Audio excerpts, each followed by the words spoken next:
Yo, what's going on YouTube? It's Richawd back with another video. Now, if you haven't been living under a rock, it seems like we're heading towards some sort of civil unrest in this country. A lot of people are very prideful in their ideologies.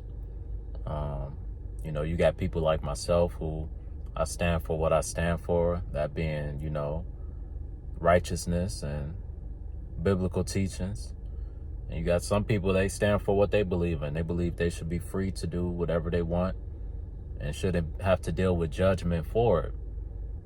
And it all makes me think when I see all this outrage and, unfortunately, somebody at a college, I forget the name of the college, y'all can put it in the comment section, but they hung a so-called black man, apparently in retaliation to all of the, all of the people who were mocking and laughing at, what happened to Charlie Kirk.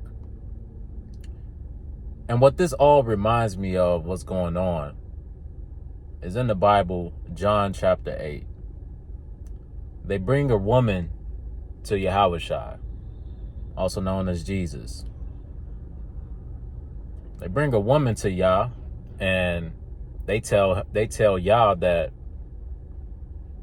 this woman has been taken in adultery, meaning, she's basically a 304.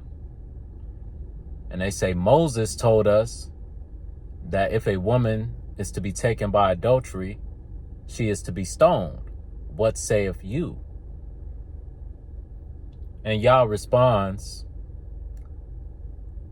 let he who is without sin cast the first stone. And he looked down at the ground. And then when he looked up, no one was there but the woman, the quote-unquote 304. And he asked this woman, what happened to all those men who were trying to get you stoned? Some along these lines. This isn't the exact transcript, but it was along these lines. And the woman said they all left. And basically, he forgives her. He showed grace. And he said, well, if they didn't cast you away, neither will I. Sin no more. Right? He told her to sin no more and she could go on. And nothing happened to her. Here you had these men trying to get her prosecuted for her sins when they living in sin they damn self. I tell you guys all the time, I don't come on here being holier than thou. Anybody who's coming on any type of platform and they're trying to act like they're without sin, remember what Yah said, or remember what Jesus said in John chapter 8, verse 7, I believe. He who is without sin cast the first stone. Right? All of you guys saying that Charlie Kirk deserved to be stoned for his belief. He who is without sin cast the first stone. So by that ideology, all of you should be stoned. If we're just going to go off of, who you like and who you don't like, right? There's some people out there that don't like you. Do they have the right to come stone you? I don't think so.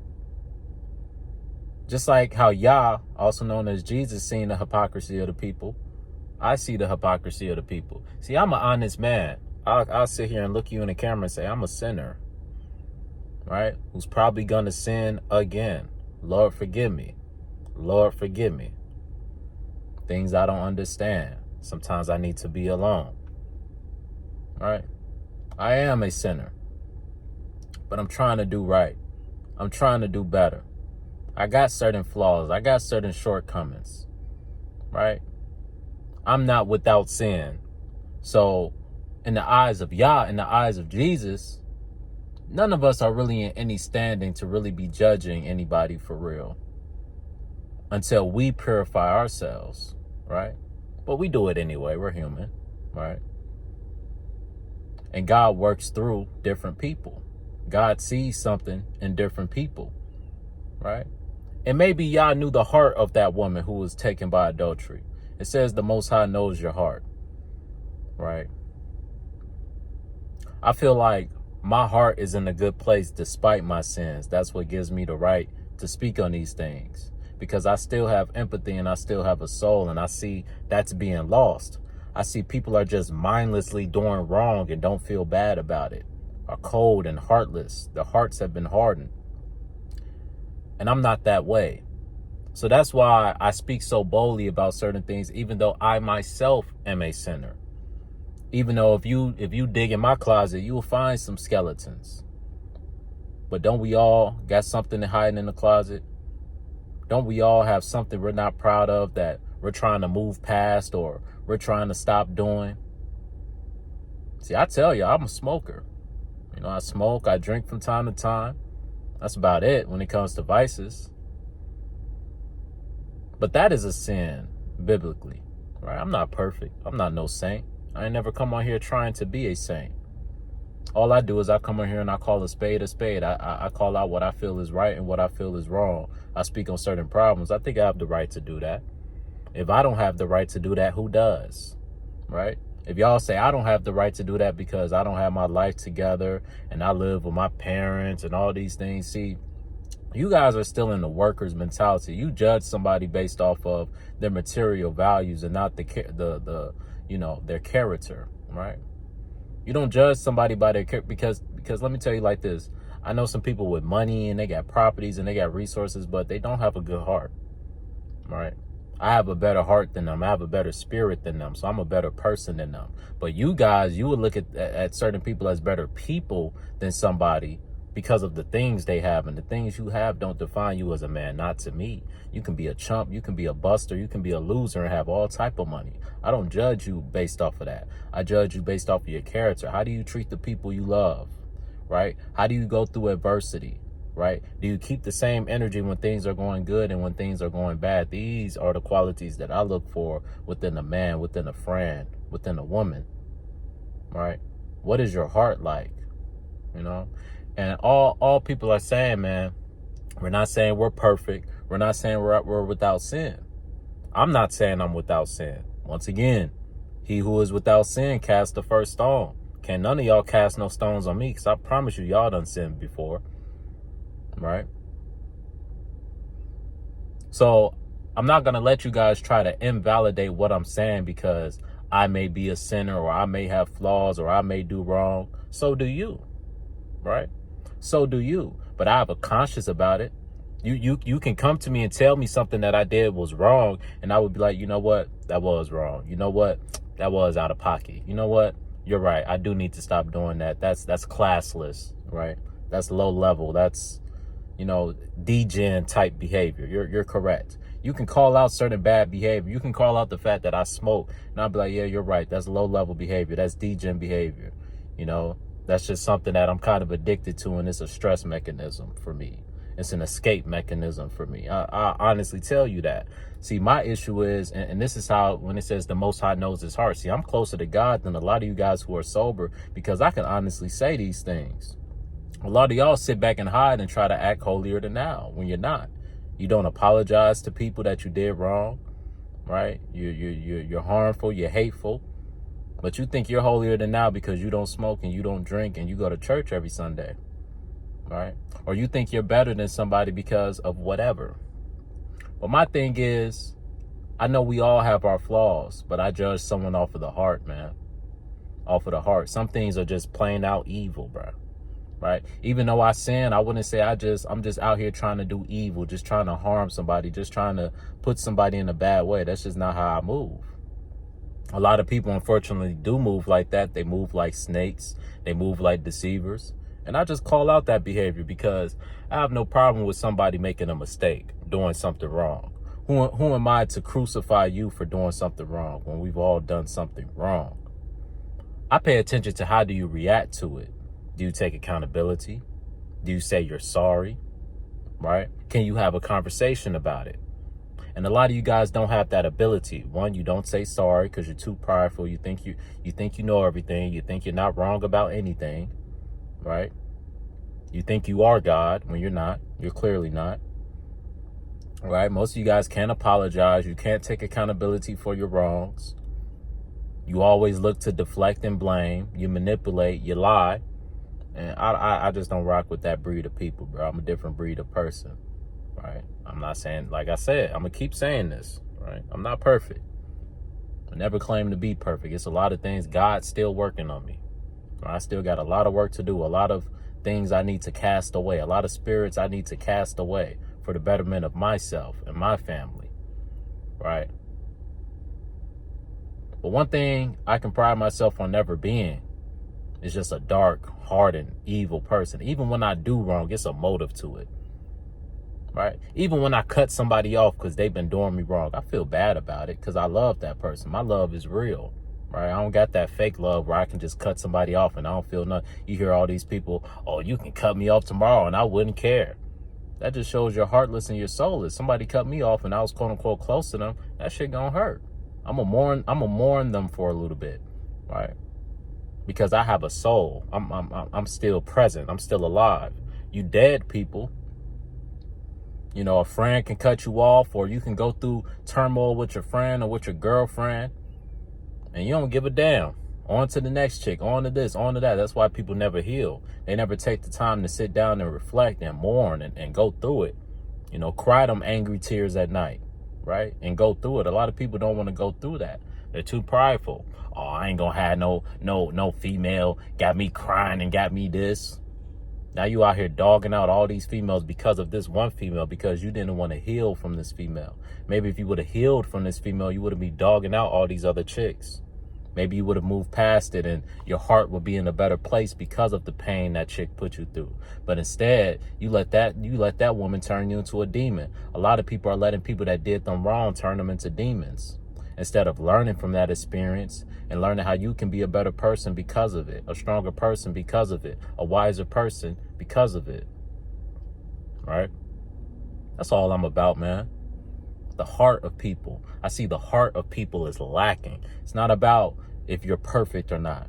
It's not about whether you made a mistake or not. It's not about if you do something dumb or not. We've all been there, right? We've all been there. I don't care about that. It's about patterns and it's about the heart, right? Do I see improvement, or do you continue to do the same things? Do you feel any remorse about the wrong that you do? Because I do, right? I do wrong. I honestly tell you I do wrong. And I got to deal with that. I'm not the type of person who can do wrong and not feel nothing about it, right? I feel that guilt all the time, right? And that's what pushes me to try to do better. See, when you don't feel guilt, what will make you want to ever do better? You don't even feel bad about it, right? Bullies, they'll never stop until somebody makes them feel bad about their behavior, until somebody punches them in the fucking nose, right? They won't change until then. And sometimes you got to take an ass whooping. I learned that young, right? They'll respect you more if you took an ass whooping than if you continue to let somebody bully you. There's a couple bullies I got my ass whooped. Came home with a black eye. But you know what? I had the bully's respect. The bully stopped bullying me because he was like, you know what? This guy ain't a chump like I thought he was. He may be smaller than me. He may be weaker than me. But damn it, he fought like a man. And he took his loss like a man. So I respect that. I've had bullies that gained respect after giving me a beating. So it was like, you know what? You ain't run. You ain't hide. Certain niggas, when that smoke come, they go running. You can never find anybody that said I ran from a fight. I ain't scared of losing. Right? It don't make you lesser of a man because you lose a fight. Somebody got to lose. You can be two hell of a niggas. Pause. You can be two hell of a niggas. You know how Floyd be like, yeah, that dude's a hell of a fighter. You can be a hell of a nigga. Both of y'all can be a hell of a nigga. Well, if y'all get into a fight and it's two hell of a niggas, one hell of a nigga gonna lose. But that don't make you not hell of a nigga. Somebody just gotta lose and somebody gotta win. Every dog has his motherfucking day. But one thing that's gonna be true is you gonna respect the nigga. Niggas gotta respect me in person. See, a lot of y'all move off of that mob mentality. You think you can just beat somebody into submission. You can't beat me into submission. I'm the type of nigga, you can take me out for my beliefs. I don't give a damn. You're not finna beat me and I'm like, all right, I'm gonna submit to you now. No, it's still fuck you, right? just cause you can physically harm me, that don't make you right, you know? That don't make you right. And that's why niggas respect me, bro. Cause I stand on business like that. I'm not afraid. I'm not afraid of conflict. I'm not afraid to have these conversations. And that's why people hate me so much. Because they like, man, how do you have the strength to take an L like that and bounce back like it's nothing? Because I don't take it personal like y'all do. I don't cry and moan. It's not the end of the world about me. I don't care about all people saying he lost the fight. I don't give a damn. Most of y'all too scared to fight. Most of y'all, if y'all was in my shoes, y'all would just let the person continue to bully you and continue to spread lies. And no, not me, bro. You gonna have to see me. Win, lose, or draw, nigga. You gonna have to see me. Right? And a lot of people, some people admire that courage, you know, and that dog in me. Some people, they hate on it because they ain't got that within themselves. If they was going against somebody and it wasn't a guaranteed win. See, a lot of people these days, they like guaranteed wins. They don't want to take no risk, right? They don't want to get in no situation where they may win, they may lose. Nigga, I go into a fight, nigga, I can be the underdog and I'm going to still feel like I'm going to win. And if I lose, hey, that person was the better man, period. See, that's the heart that I have. It's genuine, it's pure. That's why I say I'm closer to God than a lot of you niggas, even though I'm living in sin. Because the Most High knows my heart is in the right place. Even when I do wrong, he knows. He's watching above when I'm getting them thoughts where I'm like, damn, why you do that? Damn, why you keep doing that, bro? You need to stop, bro. Get yourself together, bro. Like, he knows I be going through it, bro, when I do wrong. He knows I'm just not out here just frivolously doing wrong. He knows I need help. He knows you know, he needs to continue to help and improve me. You know, he knows he needs to continue to judge me for my poor decisions because he knows my dumb ass got to learn the hard way. He knows. But he knows I'm not just doing it because I'm a terrible person. I'm a person who has been through a lot and just needs a lot of room for growth, simply put. Right? So it's not about, you know, judging off of who's right or who's wrong, because we can play those kid games all day, right? What do kids do when they talking about each other? Oh, your shoes ugly. Oh, your toes ugly. Oh, your shirt ugly. Like, it's always something you can pick about somebody, right? But at some point, we got to be adults and stop being children. What do children do? You insult somebody and then you stoop low, and then you stoop low, and then you stoop low. And eventually somebody stoops so low and gets so disrespectful and so out of pocket, a fight breaks out, right? And that's where we're at with society. Somebody stoops low, somebody feels like they got done wrong, so they stoop low, or they stoop just as low. And then they stoop, and then the other person stoops lower, then they stoop lower, then they stoop, and then you done stoop so low, now it's like, all right, nigga, you got to see me at this point. No, you got to run them hands. I'm not with the whole bang bang shit. Hey, we can run the fair ones, right? But if people start moving like adults and having conversations and being able to let bygones be bygones, see, that's gangster. When you can have a conflict with another person, and you know you can come together and have a conversation and come to a mutual peace treaty. See, gangsters make peace with their problems. Right? Real gangsters, they know how to make peace with their problems. That's how they stay around.